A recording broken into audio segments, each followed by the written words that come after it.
بسم اللہ الرحمن الرحیم ایاک نعبد و ایاک نستعین۔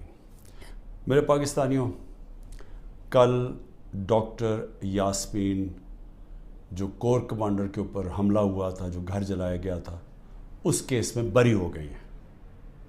عدالت نے ان کو بے قصور قرار دے دیا گیا ہے۔ اب ڈاکٹر یاسمین ہماری سینٹرل پنجاب کی پریزیڈنٹ ہیں۔ سینٹرل پنجاب کی پریزیڈنٹ جب بری ہو جاتی ہیں تو اس کا مطلب کہ یہ پارٹی پالیسی نہیں تھی، یہ جو جلائے گئے ہیں، وہ جو گھر جلایا گیا اور جدھر بھی 3-4 جگہ اور جو جگہیں جلائی گئی ہیں، یہ پارٹی پالیسی نہیں تھی، کیونکہ ڈاکٹر یاسمین تو پریزیڈنٹ ہوتے ہوئے انہوں نے پارٹی پالیسی بتانی تھی نا کیا ہے۔ تو جب وہ بری ہو گئی اور وہ ان کی ویڈیو چل رہی ہے، یوٹیوب پہ چلے جائیں، وہ بار بار کہہ رہی ہیں کہ آپ نے اندر نہیں جانا، لاؤڈ سپیکر پہ کہہ رہی ہیں اندر نہیں جانا۔ تو اس سے اب آگے سوالات اٹھ جاتے ہیں کہ کیا یہ جو لوگوں کو اندر ڈالا گیا، 10,000 سے زیادہ لوگ جیلوں میں ہیں، کیا یہ ایک پری پلان ایک منصوبہ بنا ہوا تھا کہ اس کی آڑ لے کے یہ جو کور کمانڈر کا گھر ہے اور یہ جو اور جگہوں پہ آگے لگی ہیں، ان کی آڑ لے کے ساری پارٹی کو بین کرنا تھا؟ ساری پارٹی کے اوپر جس طرح کا اس وقت ظلم و تشدد کیا جا رہا ہے، کیا یہ پہلے سے پلان تھا؟ اب تو یہ سامنے آ رہا ہے، یہ تو اب واضح ہو گیا ہے کہ کہیں بھی آپ جا کے مجھے یہ بتا دیں کہ میں نے کہا ہو کہ قانون سے باہر جانا ہے، پرامن احتجاج، دھرنا کرنا، لانگ مارچ کرنا، جب تک وہ پرامن رہے، یہ ہمارا حق ہے، یہ میرا آئین، میری کانسٹیٹیوشن مجھے یہ حق دیتی ہے اور یہ سب کو پاکستانیوں کو دیتی ہے۔ 3 لانگ مارچز ہمارے خلاف کی گئی، 3۔ بتائیں کتنی FIR کٹی، کتنے لوگوں کو کتنوں کے گھروں میں گھس کے ان کے دروازے توڑ کے اندر جا کے لوگوں کو جیلوں میں ڈالا گیا، کتنوں کی مار پٹائی کی گئی، کتنوں کے اوپر ٹیئر گیسنگ کی گئی۔ اور مجھے یہ بتائیں کہ اب جو ہمارے لوگوں کو اندر ڈالا ہوا ہے، کیا کوئی اس کے اوپر انڈیپینڈنٹ انکوائری ہوگی یا نہیں ہوگی؟ دیکھیں، یہ ہو ہی نہیں سکتا، یہ دنیا کا قانون نہیں ہے کہ آپ ہی جج کریں، آپ ہی فیصلہ کریں سزا اور آپ سزا دے دیں، جج، جیوری، ایکسیکیوشنر۔ یہ تو دنیا میں کہیں بھی نہیں ہوتا۔ ہمیشہ جب کوئی انسیڈنٹ ہوتا ہے انڈیپینڈنٹ انکوائری ہوتی ہے۔ اور میں بار بار، میں جب سے جیل سے نکلا ہوں، میں نے چیف جسٹس کے سامنے مذمت کی اور میں نے تب بھی کہا کہ یہ ہماری کبھی پالیسی نہیں رہی۔ جو پارٹی الیکشن چاہ رہی ہے وہ انتشار نہیں چاہتی، کیونکہ انتشار تو وہ چاہ رہے ہیں جو الیکشن سے بھاگ رہے ہیں، اور یہ جو بھاگ رہے تھے الیکشن سے، یہ ساروں کی مل کے سازش تھی۔ پھر کیا ضرورت تھی کہ اتنا بڑا ایک کمانڈو سٹائل حملہ ہوتا ہے، شیشے توڑتے ہیں، لوگوں کو ڈنڈے مارتے ہیں، جس طرح کے وہ بیچارے وہاں کام کرنے والے جو رجسٹری آفس میں تھے ان کو ماریں پڑتی ہیں، کمپیوٹر توڑ دیتے ہیں، شیشے توڑ دیتے ہیں، اور مجھے ایک دہشت گرد کی طرح پکڑ کے لے کے جاتے ہیں، جو اس کی ساری دنیا میں وہ چلی جاتی ہیں تصویریں۔ تو اس کا بعد تو رد عمل آنا تھا۔ تو اب میں یہ سوچ رہا ہوں کہ کیا یہ جان کے کیا گیا تھا؟ کیونکہ مجھے آرام سے بھی پکڑ سکتے تھے، مجھے پولیس بھی پکڑ سکتی تھی، میں ہائی کورٹ سے باہر نکلتا تب بھی پکڑ سکتے تھے، میرے ساتھ تو کوئی لوگ ہی نہیں تھے۔ تو کیا وہ سارا کچھ کرنا، وہ مار دھاڑ کرنا، کیا یہ منصوبے کا حصہ تھا؟ اور یقین کریں، جیسے ہی میں اندر گاڑی کے بیٹھا ہوں، جب انہوں پکڑ کے لے کے گئے، بڑی میرے سے تمیز سے باتیں ہوئی، کوئی میرے سے برا سلوک نہیں ہوا، وہاں سے لے کے نیب میں۔ تو کیا یہ دکھانے کے لیے سب کچھ تھا، جس کا رد عمل آیا اور وہ پہلے سے پلان کیا ہوا تھا، یہ جو سب کچھ ہوا ہے؟ میں پھر سے کہتا ہوں کہ اگر سچ پہ پہنچنا ہے تو وہ صرف ایک طرح کہ ایک انڈیپینڈنٹ انکوائری کی جائے۔ اور یہ جو ہوا ہے ڈاکٹر یاسمین کی جو بری کیا گیا، اور وہ ہونا ہی تھا، انہوں نے بری، کیونکہ ان کی تو ویڈیو چل رہی تھی کہتے کہ اندر نہیں جانا آپ نے، اور روک رہی تھی لوگوں کو، تو اس سے تو بری ہونا تھا۔ لیکن یہ ہماری پریزیڈنٹ تھی سینٹرل پنجاب کی، سارا سینٹرل پنجاب ان کے نیچے تھا، تو جو بھی انہوں نے بولنا تھا وہ ہماری پالیسی تھی۔ چاہتا ہوں کیونکہ میرے پاس اب جو نکل کے آئے ہیں کارکن, ابھی میں باہر میرے ایک کارکن جس کو 17 دن جیل میں رکھا ہے وہ واپس آیا, سارے ایک ہی کہانی سنا رہے ہیں. اتنے زیادہ لوگ ہیں, جیل چھوٹا ہے, سب کو وہاں بند کیا ہوا ہے, یعنی وہ جیل میں گنجائش ہی نہیں ہے جو جیلوں میں جتنے زیادہ لوگوں کو انہوں نے بند کیا ہوا ہے.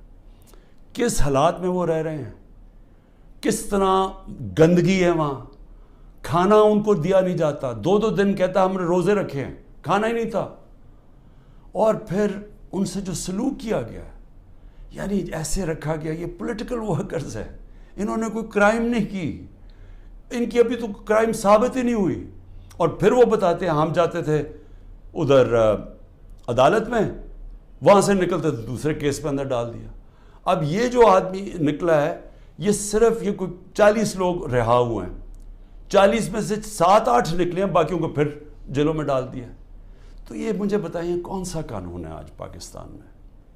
میں یہ سوال پوچھتا ہوں کہ جو بھی آج حکمرانی کر رہے ہیں, کیا ان کو اندازہ ہے کہ یہ پاکستان کو کتنا نقصان پہنچایا جا رہا ہے؟ ٹھیک ہے, تحریک انصاف کو کمزور کیا جا رہا ہے, توڑا جا رہا ہے, لوگوں کو دھمکیاں دے کے چھڑوائی جا رہی ہے پارٹی, گھروں میں گھس جاتے ہیں, اگر وہ نہیں ملتے تو ان کے جاننے والے یعنی خاندان کے لوگوں کو پکڑ کے لے جاتے ہیں. اگر وہاں کوئی گھر میں کوئی نہیں ہے تو ان کے پھر جو رشتہ دار کہیں رہ رہے ہیں, بہنیں رہ رہی ہیں, ان کے اوپر پیچھے پڑ جاتے ہیں, ان کو اٹھا کے لے جاتے ہیں.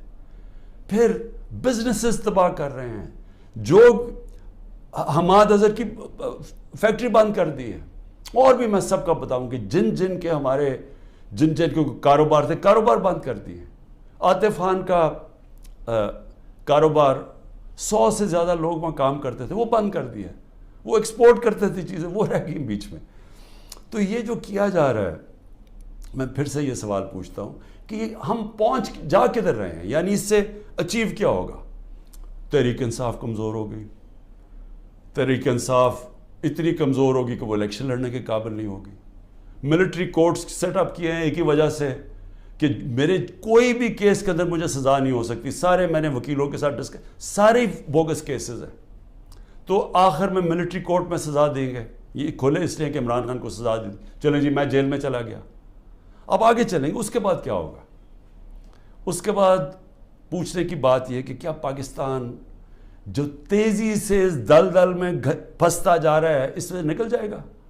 کیا ہماری معیشت جو اس وقت کبھی اتنے برے حالات میں نہیں تھے جو آج ہے, کیا یہ جو مہنگائی پاکستان کی تاریخ میں سب سے زیادہ 12.4% تھی جب ہم اقتدار میں تھے 1 سال پہلے, آج وہ 38% پہ پہنچ گئی ہے.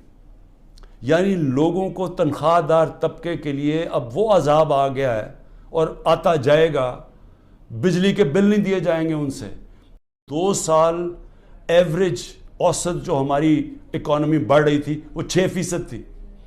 6% کا مطلب یہ ہے کہ پاکستان کی تاریخ میں یہ وہ 2 سال تھے جدھر سب سے زیادہ معیشت اوپر جا رہی تھی. اور میں یاد کرا دوں جو پچھلی دوروں میں جب ایسے گئی ہے تو امریکی ڈالر آ رہے تھے. ایوب خان کے دور میں سیٹو اور سینٹو کا پیکٹ تھا, ہم ان کے ساتھ ملے ہوئے تھے, ہمیں ڈالر آ رہے تھے. ضیاء الحق کے دور میں ہم افغان جہاد کا حصہ بنے تھے, تب بھی ڈالر آ رہے تھے. جنرل مشرف کے دور میں 1-2 سال جو ترقی ہوئی تھی وہ ہم وار آن ٹیرر میں ان کے ساتھ ملے ہوئے تھے, تب بھی ڈالر آ رہے تھے. یہ باہر سے ڈالرز آنے کے بغیر ملک میں 6% اوسط ہماری جو اکنامک گروتھ ہوئی, اور یہ ایک شعبے میں نہیں ہوئی. زرعی جو ہم نے چینجز کیے, جو انسینٹیوز دیے, 4.5%, 17 سال کے بعد ہماری زرعی گروتھ ہوئی. ہماری جو لارج سکیل مینوفیکچرنگ تھی, جو اصل نوکریاں ہیں, وہ 17 سال کے بعد وہ اتنی تیزی سے بڑھ رہی تھی 10.4% پہ. تو جو انڈسٹری بھی بڑھ رہی تھی, ہماری زراعت بھی, جو پروڈکشن سینٹر سے بڑھ رہے تھے, پہلی دفعہ زور لگایا تھا ہم نے آئی ٹی کے اوپر, ٹیکنالوجی کے اوپر, جو 75% اس کی ایکسپورٹس بڑھ گئی تھیں, اور آگے انہوں نے اور آگے جا رہا تھا. بیرون ملک سے اوورسیز پاکستانی پیسہ بھیج رہے تھے. روشن ڈیجیٹل اکاؤنٹ میں $5 ارب آ چکا تھا, اور 1.5 سال کے اندر اور تیزی سے بڑھ رہا تھا، یعنی بیرون ملک پاکستانیوں کا پیسہ آنا شروع ہو گیا تھا. بڑے پروجیکٹس تھے ہمارے، جس طرح وہ راوی سٹی، اس طرح کے بڑے پروجیکٹس میں اوورسیز پاکستانی کا ہم نے پیسہ لے کے آنا تھا، کیونکہ ابھی تو صرف گھروں میں گھر لیتے ہیں نا، وہ زیادہ سے زیادہ ریل اسٹیٹ میں. لیکن اصل جو پیسہ جب آپ پورا شہر بنا رہے ہیں، اس میں اصل پیسہ آنا تھا، ڈالرز آنے تھے پاکستان میں. اور جو اگر یہ سندھ حکومت نہ ہمارا وہ پروجیکٹ بنڈل آئلینڈ کا ختم کرتی، بڑے بڑے اربوں ڈالر کی وہاں انویسٹرز تیار تھے آنے کے لیے، تو پاکستان میں ڈالرز بھی آ رہے تھے. اتنے زیادہ، جو آپ بڑے بڑے بزنس مین سے پوچھیں کبھی اتنے ان کے نفع ہوئے ہیں، بزنسز بڑھ رہی تھی.